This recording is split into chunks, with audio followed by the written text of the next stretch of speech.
to save you with a perfect. What is he doing? What in the world? Welcome to the first ever episode of the XFLOL podcast. What is the XFLOL podcast? Well, it's an XFL podcast, and hopefully we make you LOL in the process. Wesley, what would you call this? I would call this a comedy XFL podcast, a.k.a. the podcast nobody asked for. Yeah, so I would call it the desperate cry for help that we're all doing right now. But Yeah. Well, let's introduce ourselves. yes, you just heard Bair. Bair has been on every episode of this podcast so far, as is Wesley Kleitch, and then I am David Kleitch. Together we make the Kleitch brothers. We are all comedians living in LA together, and we saw this like crazy new football league pop up called the XFL, and we're like, well, we got to make fun of this, right? yeah, so we jumped on board now. We watched all the games, and we've got the stats, and we're going to talk about it. And I'm excited. Like, this is kind of cool. I'm super excited. I didn't know what to expect with the XFL, especially since the last XFL, which was a huge joke, but an entertaining to watch. That's why I started watching this, thinking it was going to be the same. It was not. It's actually really good football. Yeah, it's been very entertaining, high pace. I mean, the new play clock where you shorten it from 40 seconds to 25 seconds, that has sped the game up so much, and it's just made it so more entertaining. I'm a huge fan of it.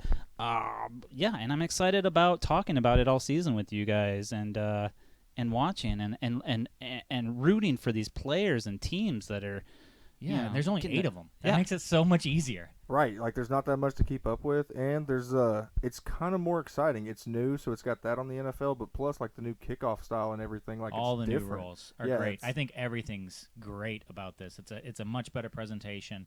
And then we got 2 games for 2 days, so 4 games total. Yeah, and on major networks too. We're talking Fox, we're talking ESPN, ABC, I think. everyone- ABC's yeah. getting them. Yeah, Yeah. we're gonna be able to watch these games. Yeah. It's gonna be fun. It's gonna be exciting. It's gonna be much better than 19 years ago Oh when my they God. tried to do this. Oh, do you remember? I mean, remember what was the kickoff that they did? They had it wasn't a kickoff. It was coin toss. It was that a they did. scramble. It was a 20-yard scramble or 30-yard scramble, 40-yard scramble for the ball, where 2 of your fastest players ran to a ball at the middle of the field. The first one that got to it won the coin toss. Yeah, and infamously, the very first one ended with a guy breaking his leg. Oh my God, I've never seen or heard of this Oh my before, God. but that's amazing. Oh, the original XFL was insane. It was Stone Cold Steve Austin, it was strippers, and it was monster trucks. That's It one was- thing they did get rid of was the slutty cheerleaders. But I love the sideline reporters so much better. Absolutely. There's been so many instances in the sidelines that we'll talk about once we get into it. You guys ready to get into it? You guys want to? I think we are, You yeah. guys Yeah, I'm want to ready. go Let's get go. into game 1, the very first XFL game of the 2020 season. It kicked off in DC, the DC Defenders versus the Seattle Dragons, and I was very, very excited. I was see this too. game. I was a little bit worried when the game started because the very first thing the announcers say is these players are playing for their chance to get in the NFL. Yeah, they kept almost bringing as it if up. just to say like we're the B League guys. Yeah. Right. That was another big thing when they would introduce a player. They're like, this guy used to play for the Seahawks. And you're like, all right, well, now he doesn't. Now he plays for the Dragons. The Seattle Dragons. Yeah. It was great. And then the game starts. I mean, we were talking about the scramble before, how weird that was.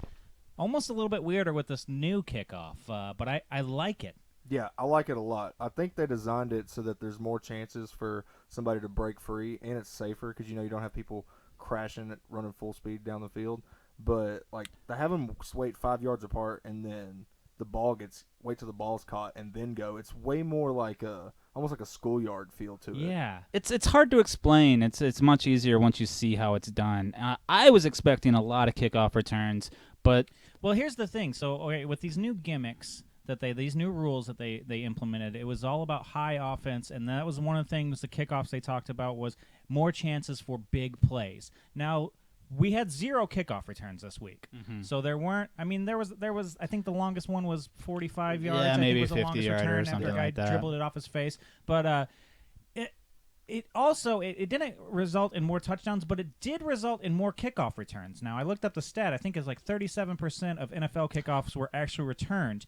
In XFL, 91% of the kickoffs were returned. Well, a big reason for that is because if you do take a touchback, you only get it at the 15. That's right, yeah.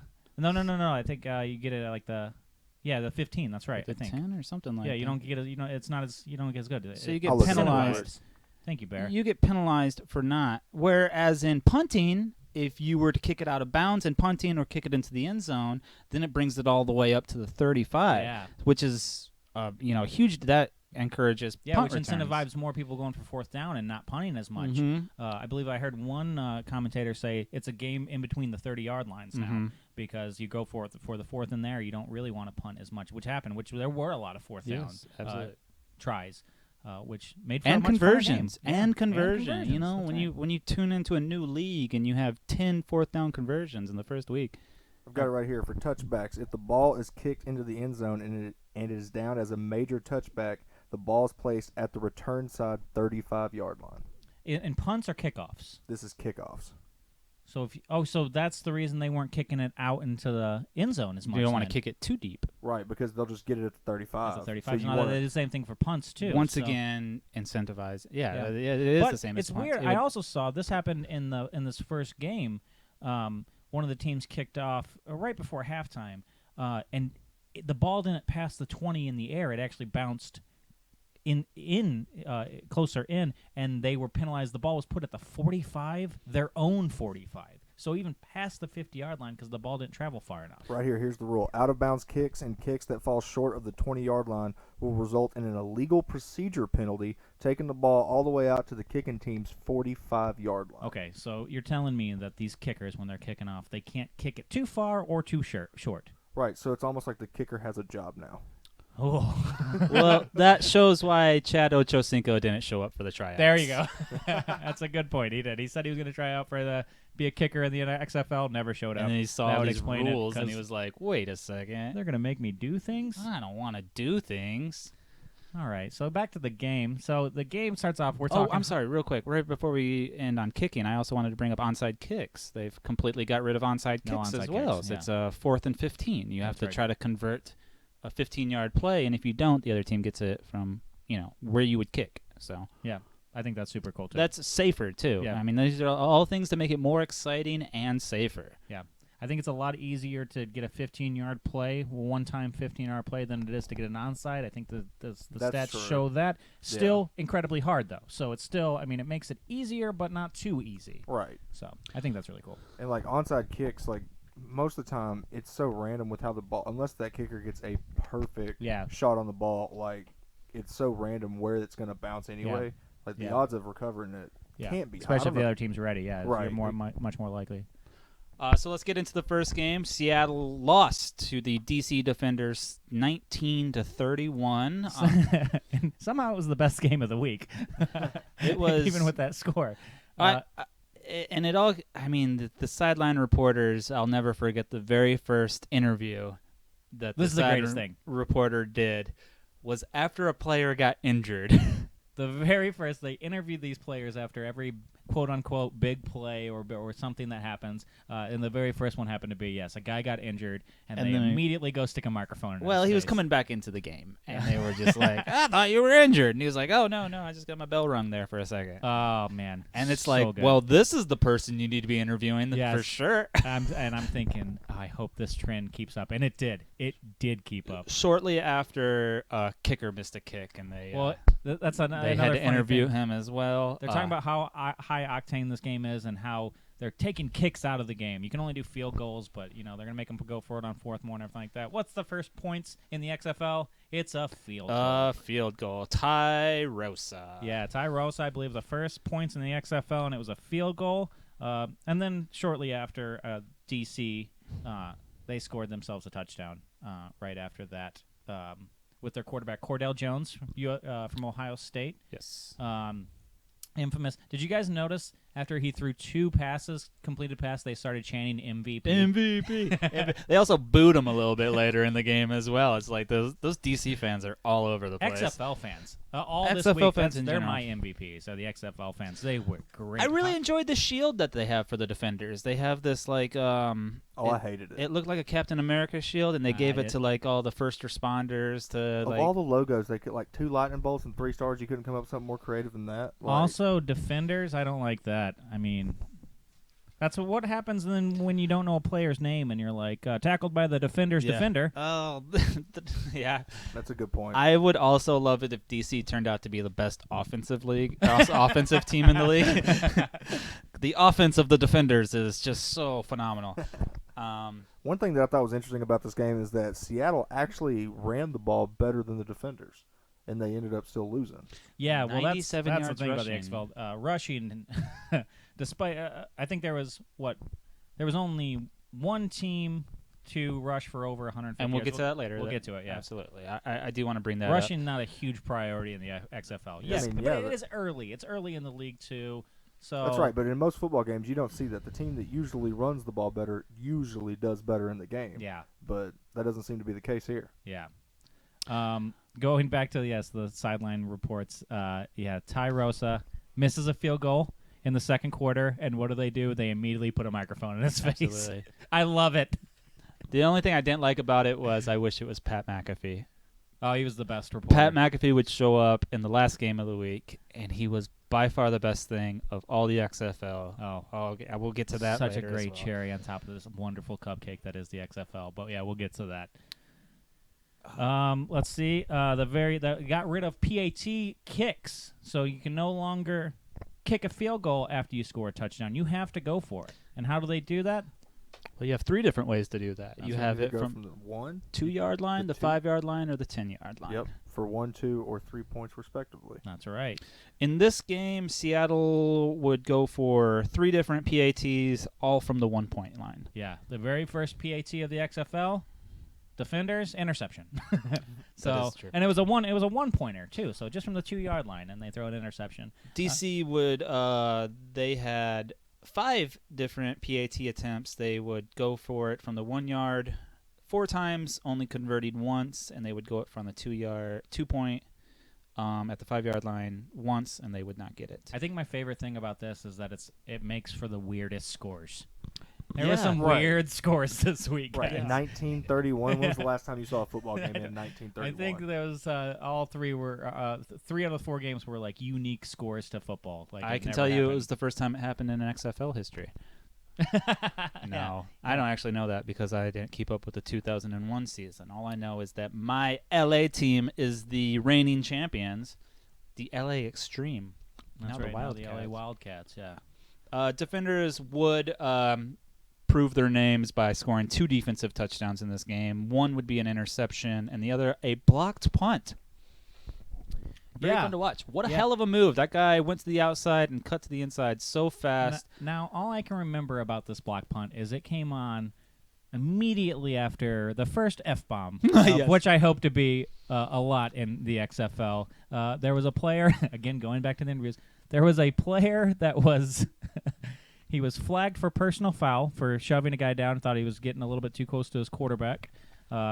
And so he shoved a player down, got a personal foul for unnecessary roughness, and what do? They shove a microphone in his face. The pretty girl Immediately. with the microphone right in his face. And after a personal foul, 15-yard play that ended up being very costly, and it led to a block punt for a touchdown, as we talked. Just rattles off the first F-bomb. And I thought to myself, we got to do our fucking job. that's right. That's exactly what he said. And I thought, man, I really like those sideline interviews. Too bad they're gone now.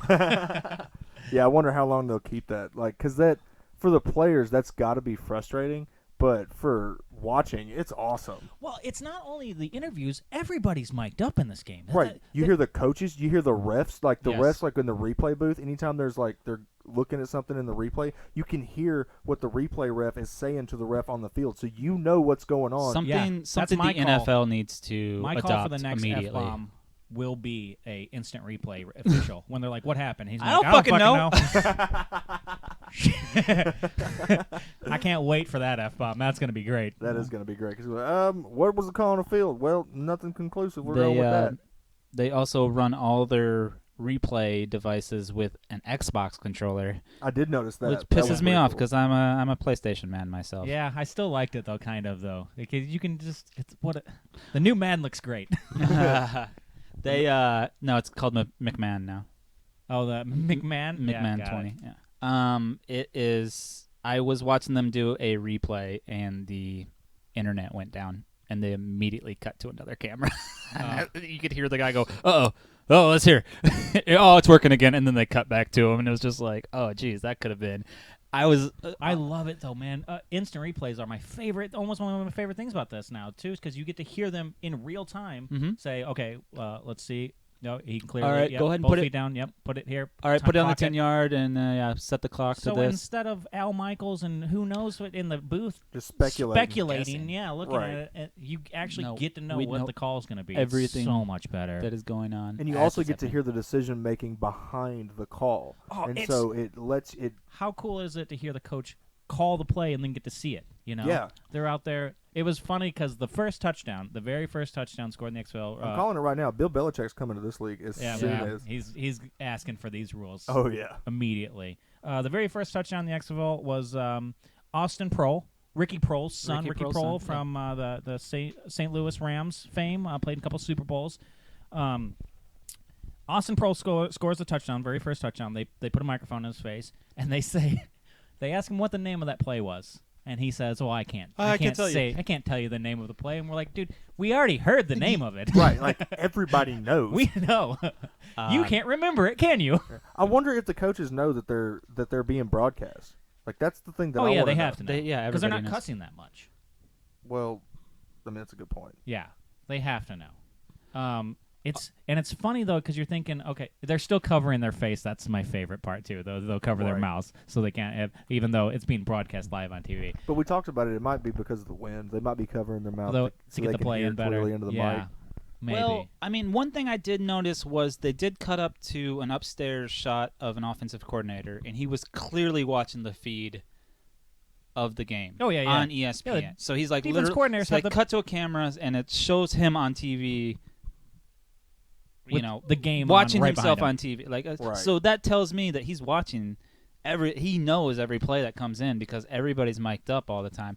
But this is how I think they get around it is I think defensive coordinators have to be on the field. They can't be up in the booth like the offensive coordinators would be. So they don't have access to a TV. They're only right there on the field. They can't. I didn't know that. I don't know. That's what I'm assuming because whichever offensive coordinator they went to was clearly watching the feed, which, I mean, that just tells me that the offensive coordinator could be like, oh, hey, they're running this, and then he sends it on to the coach. The coach gives it to the defensive coordinator. I don't know. Seems like a lot of cheating could happen here, but also, like, if they know that, they're going to have to disguise their play calls every game, which will, like, for a player having to memorize the play in the different schemes. I mean, I'm sure they'll have, like, for one scheme, they might have 5 names that all mean the same thing. But also, that defense only has 20 seconds to set up. You know what I'm saying? Yeah. I love that. Much faster game, much faster game clock. I love it.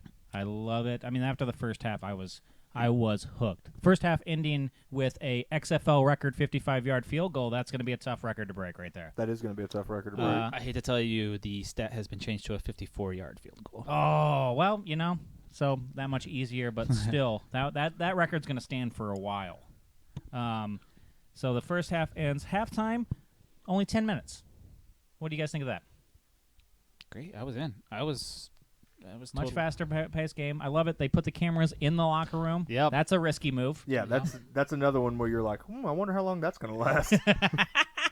When they put it in the Dallas locker room with Bob Stoops, everybody was so quiet. They were just in there, and he was just like, all right, guys, we got to keep doing it. Got to keep getting it done. They're like, yes, sir. Yes, sir. Like, it was just, Again, I wonder if they know when those cameras are on and when they're not.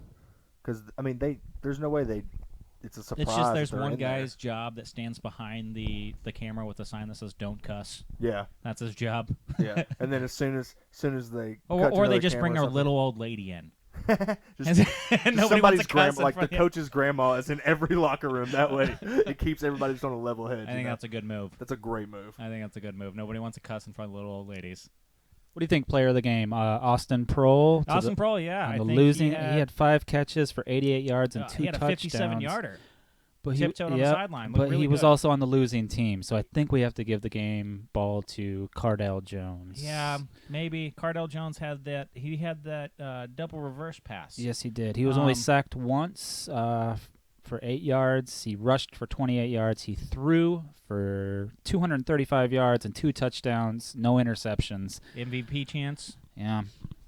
He also got booed though, so we got to remember that. Yeah, that's a good point. Elijah Campbell also had the block from Northern Iowa, and he was their number 4 pick in the first round of the Good defense, these defenders. Yeah. That's lucky on them. You know, they would have looked pretty dumb. So that was to start it off. We'll move on to the later game of Saturday, and that is for our hometown Wildcats taking on the Houston Roughnecks in Houston. This one was a shellacking, you guys. This was not good for us Wildcats fans. Started off like it was going to be a good game. It did. Right, but I mean, but like you said, this was the first game under these new rule sets. Correct. And most of the stats are consistent across the board. There's Correct. not. I don't think we're in that much trouble. I think we learned a lot. Like, Yeah. we figured out what's going on. Now we got to put it together this next game. Yeah. Another thing is Chad Kanoff from Princeton. He had only practiced with the team 5 times prior to this. Yeah. So, I mean, this is, Yeah, hopefully he they're- gets they're- better. Supposed to be starting quarterback should be Josh Johnson. Played for the Redskins. Played for Tampa Bay, I believe. Injured. Injured for this game. Yes. Yeah. Actually, the LA drafted with their number 4 pick. They drafted quarterback Luis Perez. who was- Hometown guy, I believe. Yeah. Oh, to me, he's just some bum that's literally only had 1 good game against the Memphis Express. Hey, that's Memphis Express's Manziel's old team. We straight traded him for Chad Kanoff, who was not a number 4 pick in the XFL draft, and he's had exactly 0 good games against the Memphis Express. So. Again, he started off good. I thought he started off great. He came down, threw a touchdown or ran a touchdown in, and then converted. The was it 2-point conversion, I believe. Yeah. I mean, my biggest thing was the red zone efficiency. The entire team was 0 for 4 the entire game. That equals 0% for you statisticians out there. And it was just night and day. Chad Kanoff versus P.J. Walker, who was the Roughnecks quarterback. I mean, that guy might get player of the week for the entire league. That dude went off with 272 yards passing, 4 touchdowns, only 1 interception. He also rushed for 26 yards. So. Also, this is another game where the LA Wildcats ran the ball better. They ran for 95 yards, and Roughnecks only had 50, but it doesn't matter in the They XFL, were throwing it apparently. all over the place. Yeah. Though. Yeah, started the game off. Who was that? That first touchdown. Also, this game, very first PAT, we had a nice puke in it. Did you guys notice that? Oh, I saw it. Yeah. The very first one, what was the top left of the screen? Yeah. Right before the ball was snapped, you just see, it looked like orange Gatorade or Yep, something that's coming That's out. exactly what it was. That guy actually said he had an interview with somebody not too long ago, and he said that he just had a belly full of Gatorade, and he was running to celebrate. It was right after a touchdown. It was a point after they were going for it. He was celebrating, and too much Gatorade in his stomach. Went on to catch a touchdown later in the game, so good on him. Maybe he just needed to get it out. Yeah, I mean, and also, can you imagine getting tackled with somebody's regurgitated Gatorade? Man. That's a bad day at the office, no Yeah. matter if you win or lose. Yeah, and they still got to work. Yeah, Usually when you puke, you're done for the day. right. He was starting. That was the Not beginning. in the XFL. They encourage it. Yeah. Did they interview him after the puking? Did anybody see that? Man, I wish they had, I want them to interview more. I want them to go. I want to send They a didn't reporter. catch it at all. No, Nobody caught caught it except I for. did. Yeah, I remember you saying, "Oh, there's the first puke of the season." it. Yep.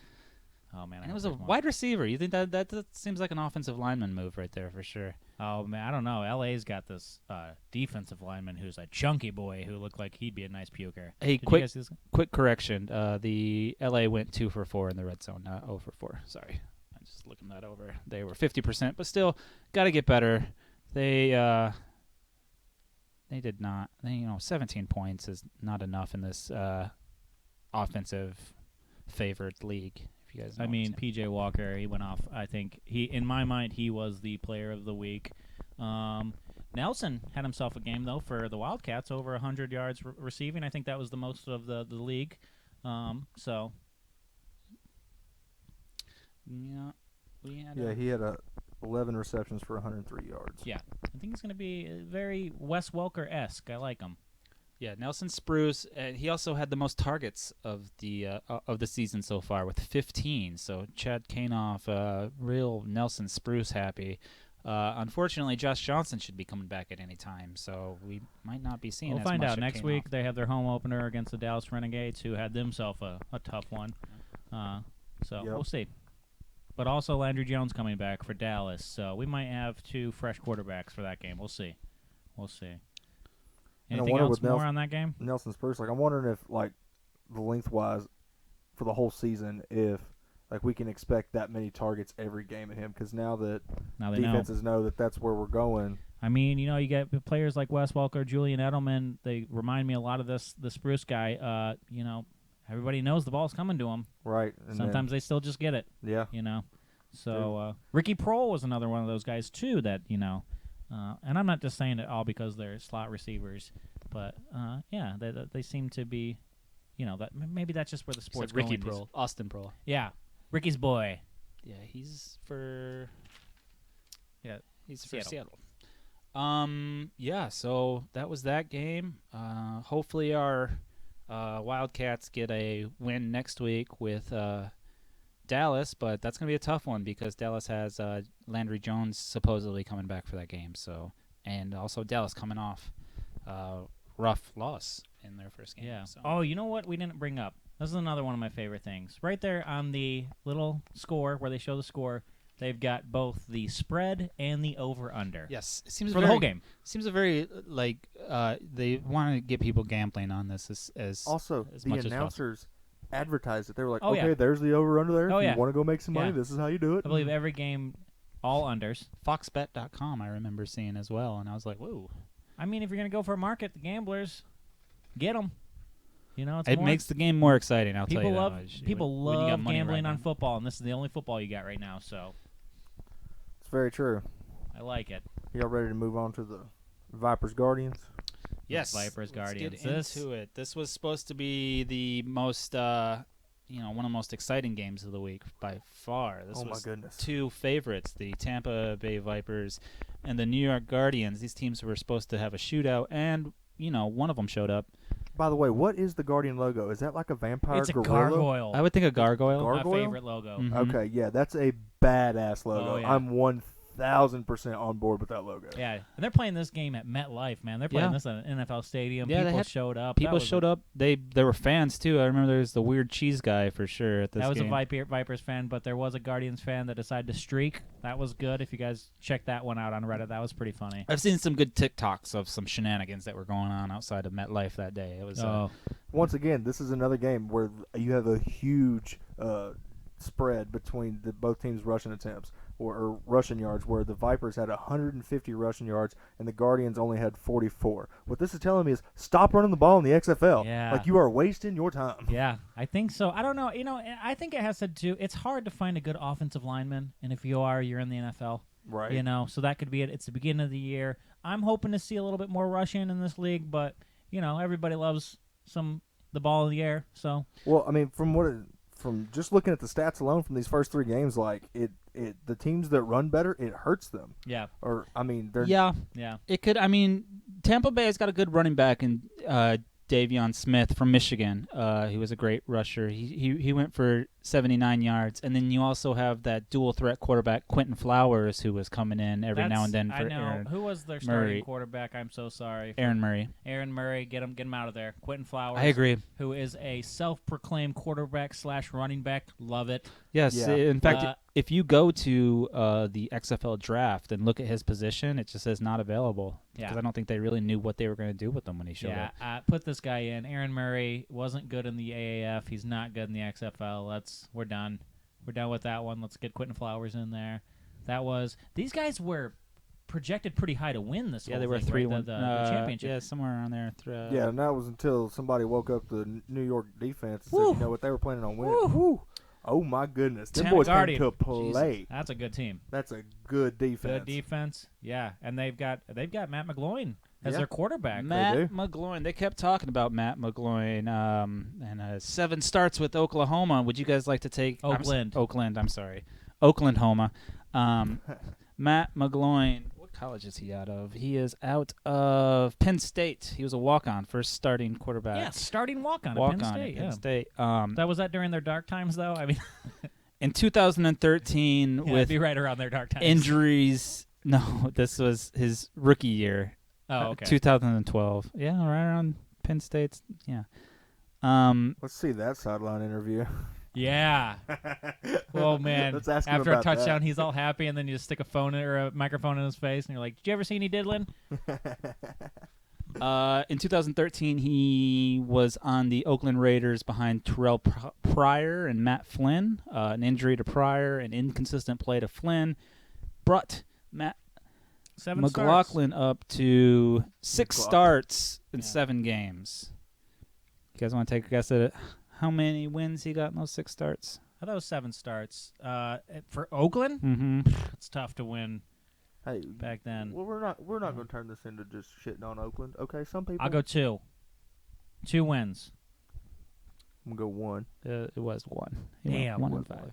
Damn. It's not. Had It's high- not a good. It's not a fun time to be an Oakland fan. However, he did have a couple of losses that were highly praised, and he had like a late touchdown against the Titans. Probably the to defense come fault. back. Yeah, 100%. I the mean, defense. yeah, probably. Fun fact: Vinny Testaverde Jr. plays for the Tampa Bay Vipers. Oh, I'm wrong. He just got cut. Well, speaking that's of why they cuts, lost. breaking news: L.A. Wildcats defense coordinator Pepper Johnson, formerly of the Patriots, he has been fired today. Yep. That That's happened weird. About He was 6 one of the- hours ago. One of the bigger names, coaches, definitely the biggest name defensive coordinator, I'd have to say, fired. That's And weird. they haven't announced a replacement yet, so I'm wondering if something happened or if they just weren't satisfied during the game and they were like, look, like, because it's weird to fire him and then not have anybody lined up like that. No, I don't know if Winston Moss has a defensive coordinator background. He might just be calling the defense from. But, Gotcha. yeah, that one surprised me. I didn't think their defense looked that bad. PJ Walker carved him up, but Mhm. It's the first game of the season too. first game of the season, first game, yeah, we'll see. We'll see had what to happens be. there. We'll see. Tampa, even though they lost, really moved the ball well. They were the ones that went 0 for 4 in the red zone, though. They still to score their first franchise touchdown. Only team in the league. No. I take that back. Dallas, no, they didn't score a touchdown. Mhm. But yeah, that was for they were supposed to be the highest, the most praised offense. I mean, you look at some of these people's numbers, like Dan Williams with 6 receptions for 123 yards. They look good. Davion Smith, like I said, ran for 80 yards. These numbers look decent, but when you're not putting it in the end zone, who fucking cares? Exactly. I mean, you got to score points to win games, and that's the bottom line. But let's again, like, that New York defense, like, so good. that's the team to beat in my opinion right Yeah. now. Like, Yeah, New they York look looked good, but really good. maybe it's just Tampa Bay's that bad. That's what I have to wonder. When because, Aaron like I Murray's said, throwing lame ducks all around, I mean, he threw a beauty to get in the red zone to keep the drive alive. I believe on a 4th down, and then comes up on the 3-yard line and throws just the worst little, into double coverage interception. It was awful. It Not was to mention the fumble. There were some drops. There were some big drops by the Yeah, receivers during that last yeah. that last quarter. Like, they had, I believe, there towards the end of the third quarter, they had a chance to swing the momentum, and they just, after that fumble where he returned it back all the way for the touchdown when 67 put that smackdown on him, yeah. like that would be Summers ran it all the way back for Right. the touchdown. 67. I believe that's Tampa Bay. His last name's Foster. Yep. He came down and put a hit on him, but That's great. New York also has Joe Horn Jr. We didn't see a cell phone, which means he didn't get in the end zone. Yeah. I can't wait to see if like father, like son on that one. He That'll had be 2 fun. catches for 27 yards. That'll be Keep good. an eye on Let Joe me Horn ask you Jr. this: what do you guys feel about the original XFL? Let you put whatever name you wanted on the back of your jersey. We got, he hate me. Mhm. Everybody. I mean, it was the biggest thing that came out of XFL. You guys. I think it's a lot better to go. This is football. Come on, we're playing football here. This isn't gimmicky. We're not. right. I'm entertained. Like, when I was watching, I felt like a football fan, and Yeah. like I didn't need the extra Yeah.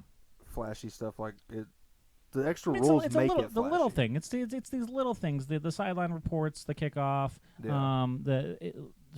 faster gameplay.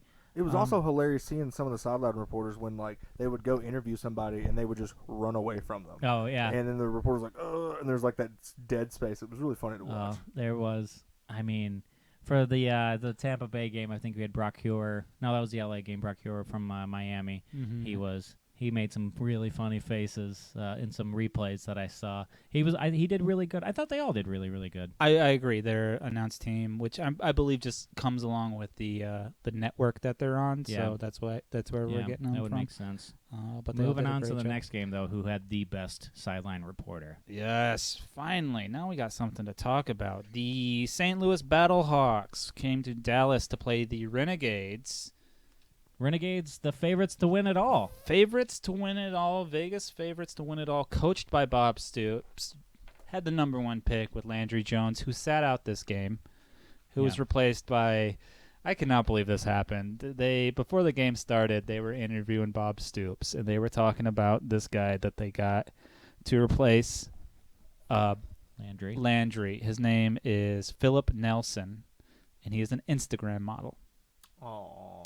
And he plays football too. But they went up to Bob Stoops and they were like, This is their You got- quarterback? "You got an Instagram model as your quarterback." And Bob Stoops replies, "Not just an Instagram model, but an underwear model." Now, this happened, but I was when I was watching the game, I was dozing in and off. I actually had fallen asleep a little bit before. Had a little bit of a late Saturday night. I was tagging David in to watch that one, and I was still there, but I was falling asleep. I honestly thought I dreamt that. When I woke up, I was like, I had the weirdest dream. And David had to tell me, no, that really happened. So this was the only game that we had this week where St. Louis, they ran the ball 120 or 191 yards. Dallas only ran 58, and that like made a big difference, and St. Louis ended up winning. Yeah. How do you say this quarterback's name for the Battlehawks? Jordan Teamo? Teamo. Yep. Teamo. From Ole Miss. From Ole Miss, that's right. He had 70-something of those yards, I believe, right? Yeah, he had 77 yards. This rushing. is coach's name. So it was a fun little matchup between coaches because it was Bob Stoops. Versus June Jones? No, that was June No. Jones is coach in It's Houston. Jonathan Hayes. Jonathan Hayes was an assistant coach for Bob Stoops. Oh, very cool. So this was like a little student versus teacher matchup. Oh. The St. Louis would come out with the win too. So know, that they was did. They had a great maybe he knew something about I think you know what who I Bob have Stoops for- would do. The player of the game for the Battlehawks. Caca. That's got to be Marquise King from the punter, The punter. former Raiders punter. A lot of former Raiders in I this mean, league. if you had to ask Pat McAfee, he's definitely going to say Pat McAfee losing his freaking mind Pat over this punter. McAfee was on this dude's junk. Had the funniest play when Marquise King hits the perfect punt, and they had just thrown it to Pat McAfee, who's losing his mind over this punt. And as soon as he proclaims it the perfect punt, one of the gunners I don't know where. out of nowhere dives on the ball and knocks it into the end zone. Now, to be fair, the ball bounced. The returner walked over to the ball. It bounced again, and he let it go right between his legs. He did it on purpose. Yeah. But this is why the gunner jumped on the ball. He thought that it had hit the guy. Brilliant play by the punt returner, I got to say. I mean, he just got 35 yards out of that. Pat 34 McAfee yards. Lost his losing mind. his mind over this guy What are you messing doing? up the perfect punt. And he goes, I'm going to go talk to this idiot. Yes. Sits And down. then proceeds to really go talk to him. Puts a microphone right in his face and go, what were you thinking? Gets the explanation, which is, He I thought thought they he talked touched it. Which He Pat goes- McAfee goes, got to respect the hell out of that, and just walks away. Gets away from him because I think Pat walked away. I think Pat was going to lay into him. But when he sat down next to that football player that was obviously upset about what he just did, Yeah, he was like, I'm going to just cut my losses. so good. Fair Pat enough. McAfee Respect the hell out of that. Bye. running around with tuxedo shorts and a bolo tie. Yep. No, he Just didn't have being- tuxedo shirts on. He had like looked like affliction ripped jeans or whatever. Just being jorts. Was he jorting it with a bolo He tie? was not. He was wearing jeans. He was wearing jeans. This is a crisp day in Dallas. It was a beautiful punt. I'm watching it right now. Yeah. That was a are you doing? great punt. Watch it with the sound on and hear Pat McAfee lose his mind. You. So funny. I hear he's on the field quite a bit too. Yeah. I mean, they obviously look like cameramen onto the field. They have a guy whose designated job is just to spot the ball. Yeah, He's yeah. not This a person referee. running around with a little side fanny pack. Yeah, and a red hat, and a red hat, and looking all they. all a bit adorbs, just spotting the ball. Each team has their own ball. That's right. I love this. So each team has their own ball. Each ball has a different logo based on the team, different color. And which I like how the defense was like stealing the other team when they get it. Yeah, you get an interception. You get get to an keep that interception, ball. you get to keep that ball. That's badass. That's like pretty a cool. Little, I don't know, little trophy, little rewards. I Oh, like yeah. that. Yeah. Yeah, that was great. This game, yeah, again, Dallas just decides not to have any offense at all. well, when you have an Instagram/underwear model, yeah, just yeah, looking sexy as hell while losing the fuck out of this game. that happens. Yeah. 0 for 2 in the red zone. 1 for 10 on third down. But Unacceptable. how many fourth down conversions do you One. have after that? Okay. The same amount of fourth down conversion. He's 1 for 2 on fourth down, but St. Louis You can't have no fourth down conversions if you make the third. That's all Yeah. I got to say. That's a did good not point. go for it on fourth down the entire game.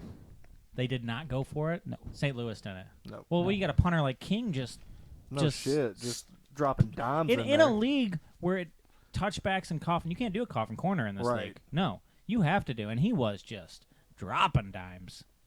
So So what do you guys think? Dallas, the favorites to win the championship. Do you guys still believe that after putting up 9 points in their I'm- first game? My pick's the Guardians right now after that first week. Guardians have shot to the favorite to win.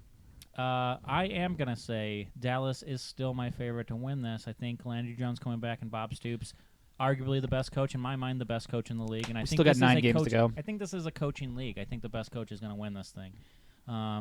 So yeah, I still got to go with Dallas on this I think one. also in this league, like having the right punter and the right kicker is going to make a big difference on it because they have more responsibility. Yeah. And I feel like the teams that are going to be able to, I feel like special teams is going to mean more In a this league where they're talking about, trying to minimize kickers at all, you're thinking of punters. What's going to make this thing? I mean, I'm just being bold with my Yeah. predictions, Wes. That's Pat pretty McAfee bold. likes it. Pat McAfee just texted me. He says he likes your pick. Yeah. Austin McGinnis, 3 for 3 on the field goals, the only 9 Okay, points. I've for got Dallas. one big complaint for this whole week, though. Okay. One thing I did not like. Mm-hmm. I already know. I was promised one thing. And matter of fact, when the rules came out for this, it was my favorite one and the first rule they showed when this video package of the new XFL rules come out. The double forward pass. The double forward pass. We didn't see a single double forward pass. Are you fucking kidding me? Not even an attempt. Nope. Not even an well, maybe. We may have saw some like they ran the play, but it just got eaten up in the backfield. We don't know. Right. I thought it was going to be. I thought half the plays were going to be double did forward too. passes. I I really- was so excited about this. there was that weird offense called like A11 or something like that. We had 2 quarterbacks. You guys remember hearing about this? No. Yeah, I think back in the day, it was like a It gimmick was like offense. yeah, it was some gimmick offense. Like a lot of times you'll see NFL They got special banned, teams right? line up like this, where it's, Oh, just to have, especially have a quarterback as a decoy or something. you have 2 just- quarterbacks, and you don't know where the ball is going to be snapped to. Right. I really thought that's what this offense was going to look like. A11, I think it was something 11, obviously. I don't know. I mean, I'm watching the Tampa Bay game. I was most excited about that. Quentin Flowers again, Yeah. quarterback / running back. He lined up plenty of times in formations Right. where you still had Aaron Murray out there taking the snap, and I'm thinking, here it is, baby. That's it. Double forward pass. Double forward pass. How do you guard that? It goes against everything you've ever known. I literally thought like the majority of the snaps would have it involved. There was a play in the St. Louis game where the snap went behind the quarterback. Mhm. It wasn't really snapped over his head, but he wasn't ready for it. The ball went flying back about 15 yards, right? And he was forced to throw to a receiver who noticed that the ball was oversnapped, and he throws it to this receiver, and the receiver smartly bats it down because he's still even Incorrect. Well, he doesn't catch it. That receiver just straight didn't catch the ball. He didn't catch it. But I like to believe smartly, he did on purpose. it would have was. been very smart because if he would have he batted still it caught it 10 yards behind the line of scrimmage. But I was thinking, what a great time. What a great fake play. You throw it back this way because here's the thing with the double pass. In order to do it, you got to throw a screen and then still have enough time for a receiver, to do his thing or whatever. It's still got to be pretty quick. It's got to be tricky. But to act like you missed the snap and then throw it forward 10 yards, but you're still 10 yards behind, and everybody's like, "Oh, this guy's dead to rights." What a perfect time. But no, I still don't get my double pass. That's all I want, man. Maybe next week. Maybe Really? they'll listen. Maybe we'll. You think so? I don't know. I hope so. Like maybe they're like holding on to it like it's their secret weapon or something. But I figured like. I mean, I got a double reverse pass in the DC game. That made me so mad to see them. Yes, me too. I was like, that's legal in the NFL. I want to see this shit. But like, you got to think like if you're successful at pulling off a double pass, like there's so much more their defense has to cover, and it's so much longer, especially for the secondary has to cover. Yeah. And like I feel like it, especially for teams like Tampa Bay, like you said, who has a running back, like for a team that had a terrible week like Tampa Bay did, I think that might be a tool they use to get back in this and to turn things around. Here's what I'm worried about. We get our first double pass, a ref freaks out, throws a flag. Yeah. Because these new rules, it's not just hard for the players to get used to. It's hard for. Matter of fact, another new rule that they do, which I love, is when you're punching it, the gunners, the kicking team can't cross the line of scrimmage until the ball is actually kicked. Right. Which it's supposed to result in more.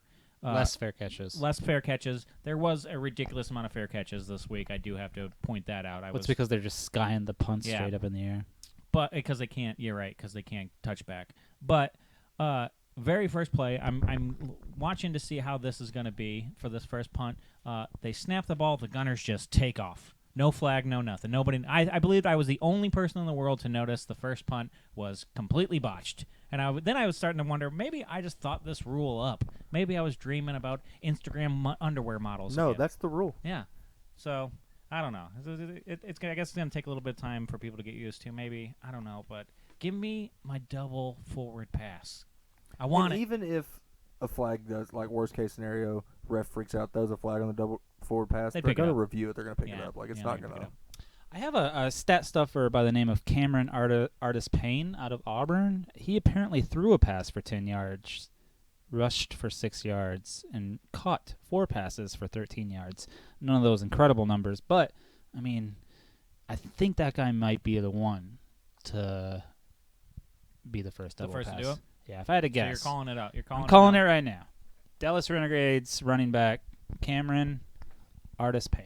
Got it. Oh, I think it'll be Tampa Bay. I think Tampa Bay's got to do something. Yeah. They got to change something with their offense. They got to do something. No joke. Yeah.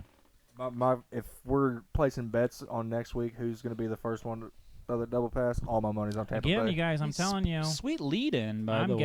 I'm guessing it's going to happen on a punt. Can they fake punt it in? So you got the punter farther back. That gives you more opportunity. How would a fake punt work under these rules? The players can't cross the line of scrimmage until it's kicked anyway. Right. So if you go out in a punt formation, are you like stuck in a punt? Yeah.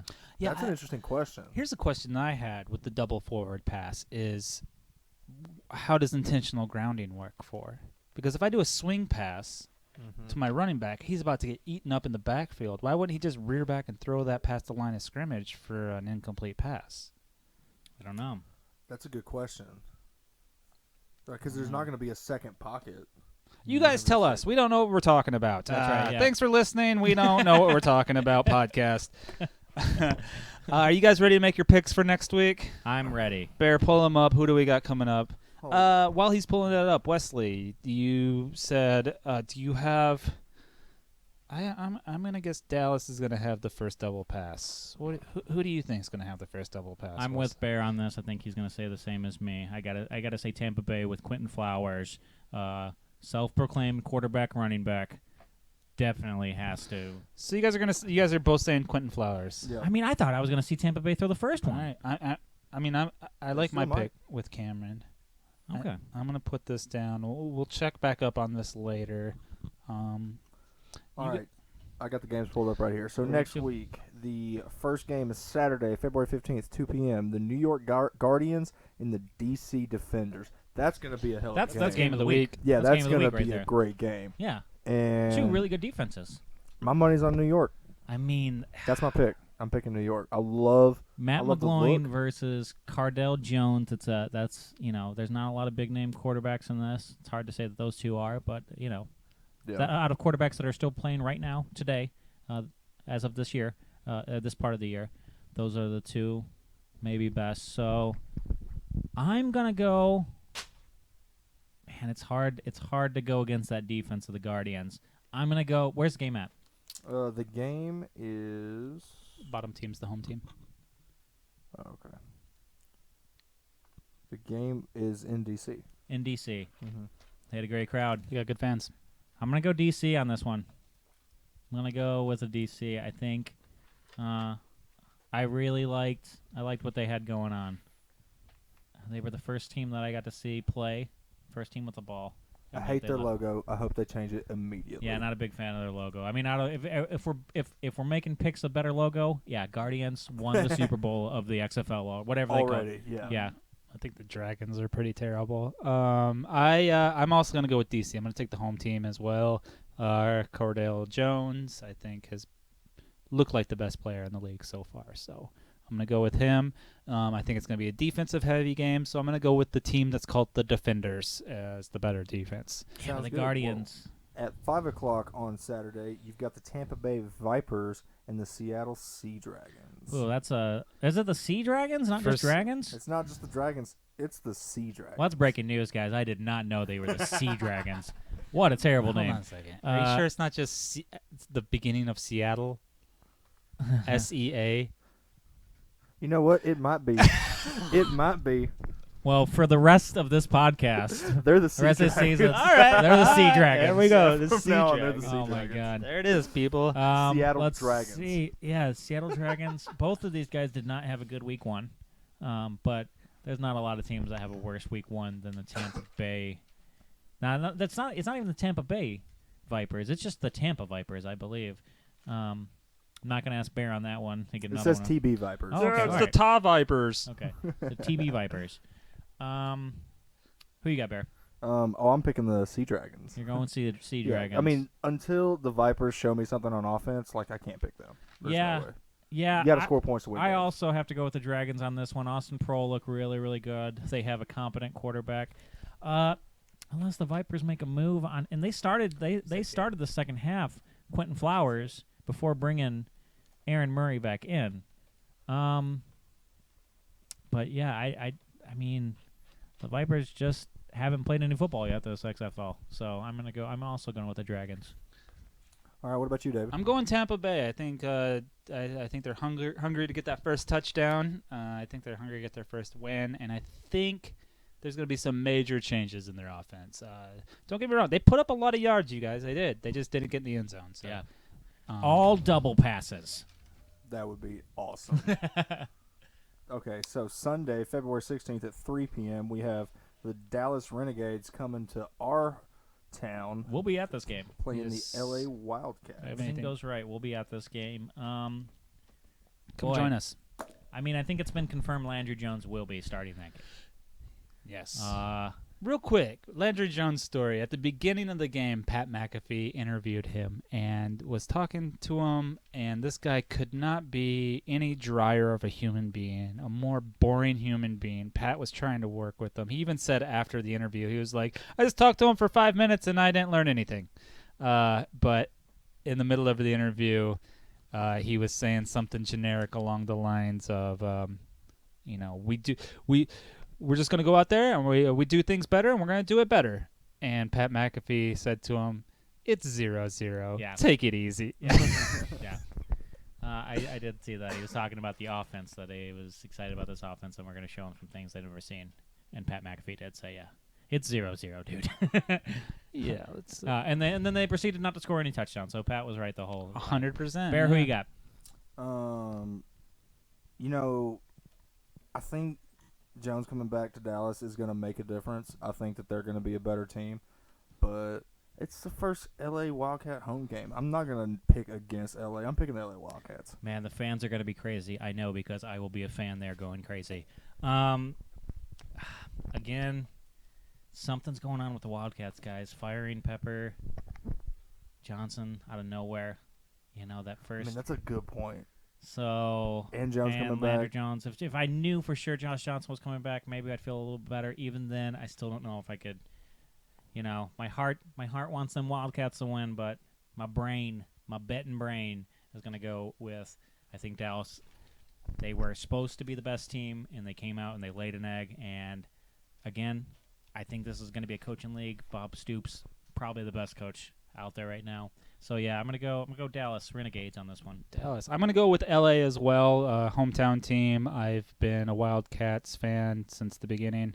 Lifelong Wildcats fan, huh? Yes, yeah. Since the inception of this league, I was like, Wildcats are amazing. So I'm going to go with them. I want to see them get their first win, especially at home. We're going to be there. Let's go Wildcats. Last game. Last game is Sunday, February 16th at 6 p.m. The St. Louis Battlehawks versus the Houston Roughnecks, or as I like to say, the Who Roughnecks. Well, that's also a good game. That's going to be a good game. Yeah. Both had great week ones. I like this lineup. This is the week 2 is going to be a good week. Should be. Bear, who you got? I'm going to pick the Houston Roughnecks. I don't think that St. Louis did enough against Dallas to just from what I've seen right now, I think Houston gets the win here. It's in Houston, it's at home. Yeah. I'm picking the Houston Roughnecks. Their last game, they looked great at home last time. Fans showed up. I'm also going to go with Houston on this. I like their high-flying offense. P.J. Walker was the best player in my mind of week 1, and he's got some targets out there to throw to, including Joe Horn's son. Houston across the board, I've got them as well. I think St. Louis only won that game because of the Bob Stoops and I'm sorry, what was the other coach's name? The student teacher rivalry. I think he kind of knew what was going to be up. I think he was Hayes. Yeah, Hayes. I think Hayes kind of was expecting it, and he's not gonna be able to have that advantage in this next game.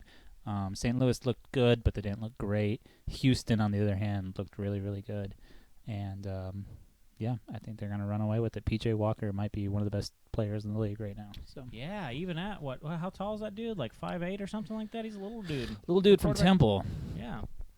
Might be 5'11", but it might be the whole Allen Iverson thing where that's on paper they say 5'11", and he shows up looking all bit 5'6". So, but he definitely looked pretty little for a quarterback, but he looked darn good, so we'll see. Moved up. The new favorites to win the league are the Guardians, followed by the Defenders. Tampa actually went up. Their odds got better after they lost. That can't be right. However, Houston got a lot better. Yeah, it was a good-looking Houston team. Seattle is looking like one of the worst teams. So is L.A., but I think L.A. is going to turn it around. And I think Seattle might get worse. All right. Well, there we go. Let's go ahead and do a little bit of our social media plugs real quick. You guys can always get a hold of us on Twitter and Instagram at XFLOL Podcast. You can email us at xflolpodcast@gmail.com. Ask us any questions that you want to. Mine and David's Instagram and Twitter handle is Kleitch Bros. That's KLEITCH Bros, BROS. Bear? Mine is at Bair the Comic, BAIRTHECOMIC, on all my social media. So follow me there. And we will be signing off every show with questions from the fans, from you guys. If you guys want to send us in any questions regarding the XFL or what we're doing, or if you just want to tell us how terrible we are. Or how big our dick is. Like, you can ask us anything. We'll answer. Yeah. We'll be waiting for that one. This being our inaugural show, obviously, we don't have any questions, so we're saving this for next week. Please tune in and listen. And until next time, we've been the XFL Podcast. I've been Wesley Kleitch. I've been David Kleitch. And I've been Bair. Y'all have a good night. Thank you for listening. Better tune in, that new thing about to take off. Ready to face off, look me in the eyes. I'm so game ready that I'm all up in your mind. Ready for the battle, we preparing for the war. Give them just a taste, I swear they want more.